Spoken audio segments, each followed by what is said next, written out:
Well, thank you, Lawrence, for the introduction. Good afternoon, ladies and gentlemen. So I'm James Pickwick here from Nomasis, and we're going to talk about help at work, today for both iOS and Android. So let's get started straight away. So this will be the general content of the webinar today. What is, in a few words, help at work? How does help at work benefit your company or organization? What type of added value does it bring? What, in terms of efficiency, can it bring to your help desk services? More on the practical side, what can the help desk technician see on the device? What can he do? What are the capabilities of the solution? And what does it look like? We'll see that more in practice a bit later on during the course of the demonstration at the end of the webinar. The requirements for deployment, we'll have a look at what you need in order to be able to use this functionality.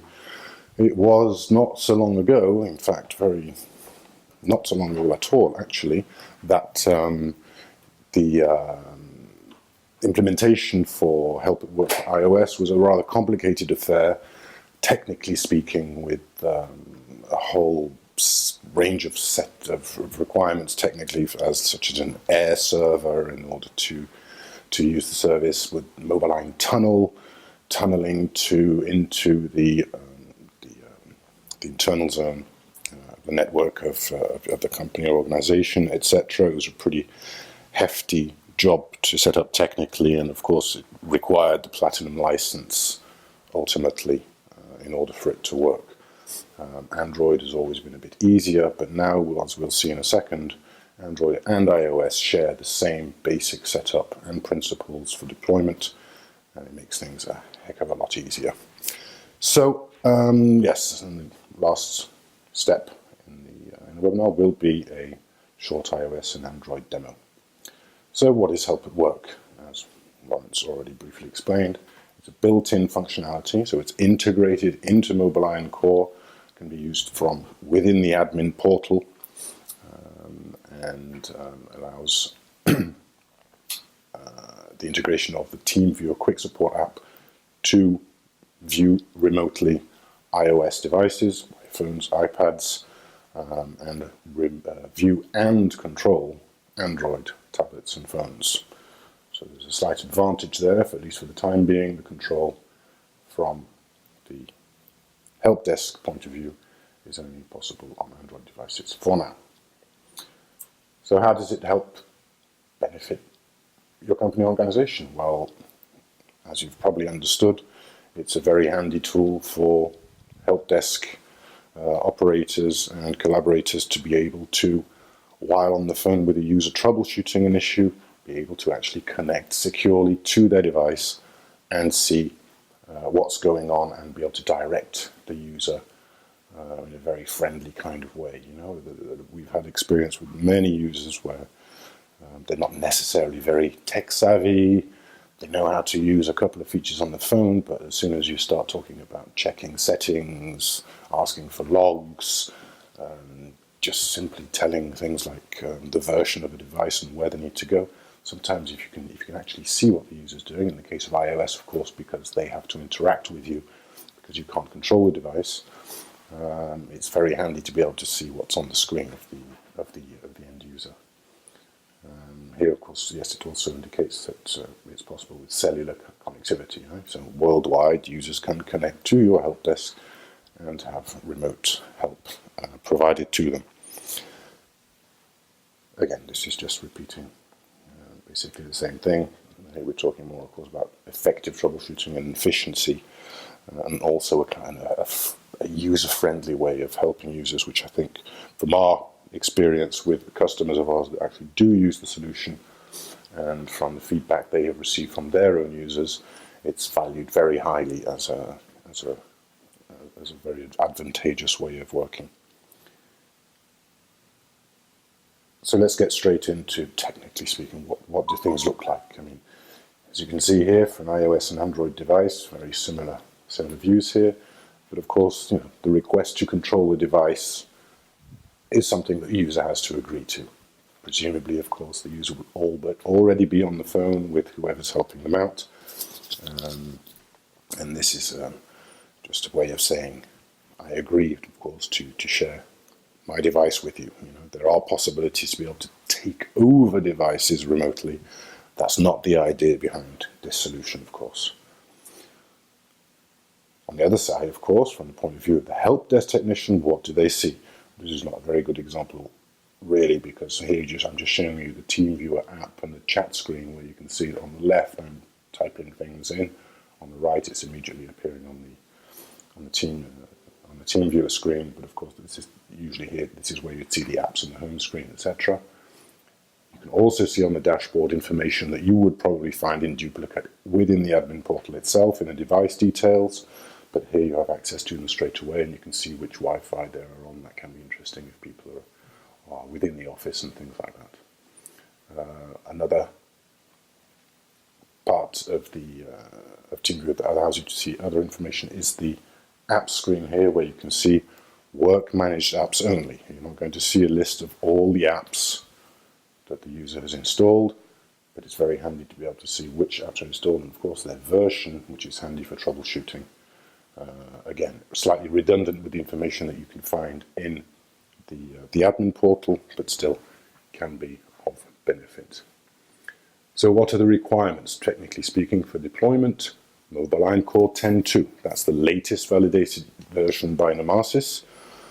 It's basically the latest version validated by MobileIron, actually, while we wait for Core 10.3, but it's only since this version that TeamViewer is now an integrated part of the solution for help at work for iOS and Android. So that's important to note. The TeamViewer Quick Support app has to be installed as a managed app, of course, because Core and TeamViewer, the enterprise TeamViewer account, are linked, and that's what allows you to send the session ID and to establish a secure connection with the devices in question from the admin portal. We'll show that in action in a moment. Little tidbit of information for Samsung devices. There's a quick support add-on that has to come in addition to TeamViewer main app. That can of course be also distributed as a managed app from Apps at Work and or the enterprise Google Play Store. License-wise, cost-wise, etc. Platinum license includes the solution for Mobile at Work. That means an enterprise license for TeamViewer is included within the Platinum license. But it's also important to realize that it can be purchased for Silver license users, Gold license users, as an add-on, as a type of subscription to a more basic license. So it's important to know that the Platinum license is not a have-to-have as it used to be in the past. Now it's slightly more flexible. I will spare you the detail on that and let you get in touch with your sales rep at Nomasis to discuss this further if the solution is of interest to you. So without further ado, this is just a slide here just to show you what it looks like in the core, just to demonstrate that it's in fact linked up to TeamViewer, and you can see on the right the Help at Work Enterprise license is where you activate it via the MobileIron site. But that's not so important, I think. What's more interesting for us now is to see in action how the whole thing works. So once you've logged into the portal, I'm a help desk end user supporter. I have a call, somebody has a problem. I need to select their device. They've agreed to share their screen with me. I select their device in the admin portal, go to the Actions menu and select Remote Display from the iOS submenu. I have to wait a few seconds for a session ID to start. The ID is sent to TeamViewer, it comes back, it launches the TeamViewer application that's installed on the desktop of the workstation of the help desk supporter. It takes a few seconds to connect and establish a connection. There are a couple of windows that open. I have to slide them across from my screen on the left here so that you can see them, but you can see now the user will have to launch the TeamViewer app and then enable in the control center, enable broadcasting. And then suddenly As you can see, there's a message at the top indicating it supports screen sharing only. As we said, iOS is viewing only, not yet control. But then, what can we do? Well, we're on the phone with the user and we can see what's on their screen, we can see what applications they have. We want to check some settings. Let's go into the settings app. We can go through all the different types of settings that we need for individual apps, for notifications, for things like that. We can check out their mobile data settings, see if everything's set correctly there, and any type of general setting on the app that we need there. But of course, the main focus would be on providing support for business apps. Okay, so in my case, it's a BYOD. Actually, it's a supervised app device. But in the business apps here, I have grouped them together. Here's my mobile at work app, for example, asks the user to log in. I make sure they have a connection. I want to do a check-in of the device that I can verify on the admin portal to make sure that the device information in the admin portal is up to date and correct. And if there are any discrepancies, that will perhaps allow me to troubleshoot further and to provide solutions and fixes for the user. Here I can, of course, here, as you saw, pick up the logs from the No Mobile at Work app, and here check different statuses for the App Connect apps in this case, including SDK versions and things like that, which can be important for more second level or third level troubleshooting in case of issues that the users are having. Of course, once this is done, I want to be able to check other types of solutions to problems that are perhaps more well known. Perhaps a user has a problem accessing their files on their shared drive within the office for an unexplained reason in the admin portal. Perhaps you saw that the configuration for the application was in pending or in sent state and can't quite understand why it wasn't being applied. Let's say for Acronis Files Advanced, I check on the admin portal, it's saying it's only sent or pending. I can ask the user here to reinstall the app. Check in once again. Once the core knows that the app's been uninstalled, the app will reinstall, and then the configuration should come down, and in many cases that will solve the problem. I just clicked on the wrong button there, sorry, this screen came back as in slightly smaller, but still. So here I can go back into my Acronis Files Advanced app, make sure that the synchronization happened, check that I have access to my shared folders and files, etc., and make sure that everything works as expected. And of course I can also check the settings here and so forth. As a last example here, for example, typical of the needs for troubleshooting, I could ask a user to enable logging, to email the debug info if there were problems with the tunnel connection, the VPN connection to back-end services of the company. So that's basically the extent of what you can do with iOS remote support with TeamViewer, help at work, in other words. We'll now pass on to Android, and I'll show you the demo on this side. Of course, the main difference here will be that I have actual remote control of the device, very similarly to what is quite common nowadays, which is desktop remote control used by many help desk teams in many corporations and companies. Little detail here, the TeamViewer session, this is kind of like a rescue URL. If for whatever reason your TeamViewer doesn't launch automatically or wasn't installed properly, you can still paste that URL into a browser screen, and then it will allow you to do it from there. But here we have to wait a few seconds until it connects again, and then we'll get a very similar screen as to what we had earlier with the iPhone. Well, this is not the minimized version. And here we can see that I can actually click on the settings, for example, the general settings of the app. I can go in, check all the different settings, the Wi-Fi connections and so forth, and provide help there. And at least it gives the help desk supporter a better view on what he can actually see. You know how difficult it is on the phone to interact with some users, or when you have a view on things, it's much easier to resolve things in this way. Of course, so our main focus would be on business apps. Here I have a series of business apps from Android Enterprise. Here's the equivalent Android version of the Acronis Files Advanced we saw earlier on. I have access to my home share. I can check so forth that the synchronizations happen and so forth. Similarly to here, of course, I can check the settings. Is just showing you that you can verify that everything there is correctly installed and applied to the device. As with apps at work on iOS, we have access to the Enterprise Play Store for Android Enterprise, or apps at work on Android. It depends which one you use, it doesn't really matter.